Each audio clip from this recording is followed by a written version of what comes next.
Hello friends, welcome to my YouTube channel Babita Deepak tuition classes learn with basics. तो ये है हमारी टेंसेस पे थर्ड वीडियो।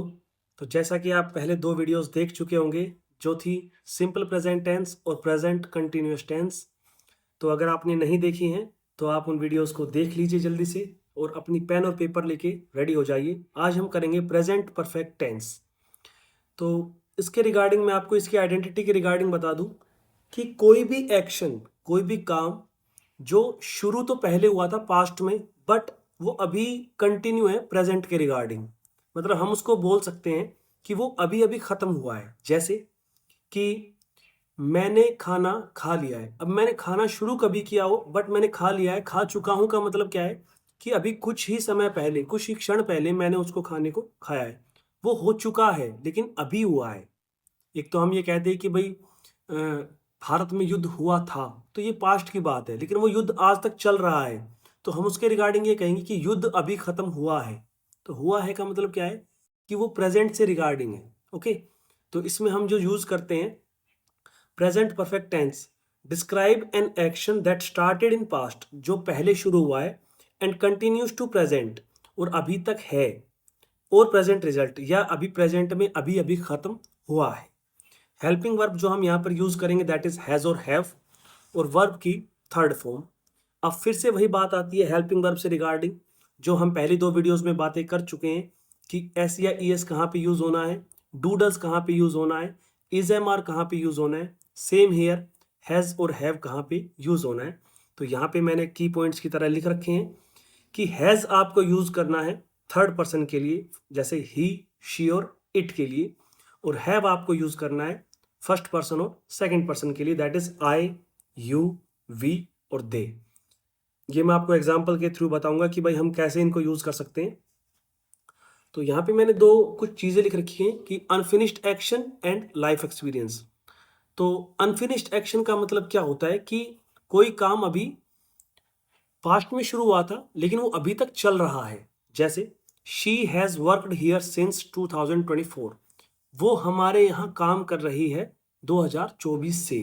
तो कर रही है का मतलब है काम अभी चल रहा है, लेकिन वो पास्ट में शुरू हुआ था, तो यहाँ पर हम यूज करेंगे हैज। ओके, लाइफ एक्सपीरियंस का मतलब जो हम चीजें नॉर्मली किसी को बताते हैं, जैसे यहाँ पे एग्जांपल है आई हैव नेवर विजिटेड ताजमहल, मैंने कभी ताजमहल नहीं देखा है। ताजमहल देखने लायक है भी नहीं, तो इसके लिए आप ताजमहल की जगह आप करेक्ट करके लिख सकते हैं I have never visited Shri Ram मंदिर, अयोध्या धाम। ओके, ये आप इसको कट कर दीजिए। I have never visited Taj Mahal, I and I never wanted to visit the Taj Mahal. Instead of it आप यहाँ पर लिखते हैं I have never visited Shri Ram Mandir and very soon I will visit it. तो मैं यहाँ पर देखने जाऊँगा। ये जो वर्ड यहाँ पे लिखा था मैं इसका नाम नहीं लूँगा, यहाँ पर आपको जाना भी नहीं चाहिए और इसमें कुछ खास है भी नहीं। बजाय इसके जो हमारे आराध्य हैं प्रभु श्री राम, आपको वहाँ पर जाना चाहिए और देखना चाहिए। चलिए अब हम अपने टॉपिक पे आते हैं कि अफर्मेटिव सेंटेंस, नेगेटिव सेंटेंस और इंटरोगेटिव सेंटेंस जिसकी हम बातें करते हैं, जिनका हमने एक अपना जो सीक्वेंस बनाया हुआ है कि सबसे पहले हम क्या लिखते हैं, सब्जेक्ट, फिर हेल्पिंग वर्ब, फिर जो वर्ब यूज होनी है वो, और उसके बाद ऑब्जेक्ट। तो यही एज इट इज कि फॉर एग्जाम्पल हम लेते हैं she has eaten the apple. तो she as a subject, has और हैव में से हैज यूज हो गया है शी के साथ। ईटन वर्ब की third form, eat, ate, eaten, और the apple as object. Negative में बात करेंगे तो हैज के साथ नोट आ जाएगा, और इंटरोगेटिव की बात करेंगे तो ये हैज और हैव में से आगे आ जाएगा। यू के साथ ध्यान दें हमने हैव यूज किया हुआ है, जैसे कि यहाँ पे लिखा हुआ था यू के साथ हमें हैव यूज करना है।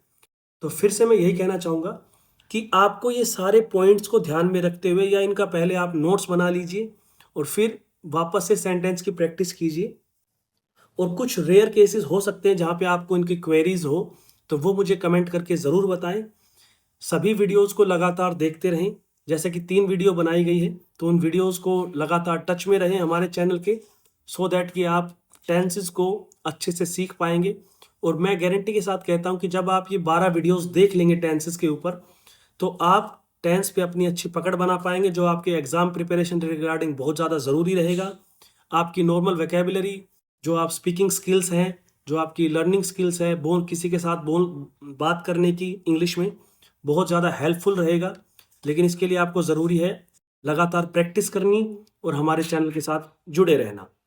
तो फाइनली एज अ होमवर्क आपका यही है कि इसके कम से कम आपको 15 से 20 सेंटेंस रिवाइज करने, और साथ ही रिवाइज का मतलब बनाकर देखने, और साथ ही जो पिछले 2 सेंटेंस हैं उनको भी टच में रहना है। पिछले 2 जो टेंसेज हैं उनके भी टच में रहना है। सिंपल प्रेजेंट टेंस और प्रेजेंट कंटिन्यूअस टेंस, इनको आपके टच में रहना है, उनकी भी प्रैक्टिस करनी है। साथ साथ थोड़ा इन तीनों का मिक्सचर बना के आपको प्रैक्टिस करनी है, सो दैट कि आप उनमें कुछ चेंज देख पाएँ, उनका डिफरेंस उनमें नोट कर पाएँ।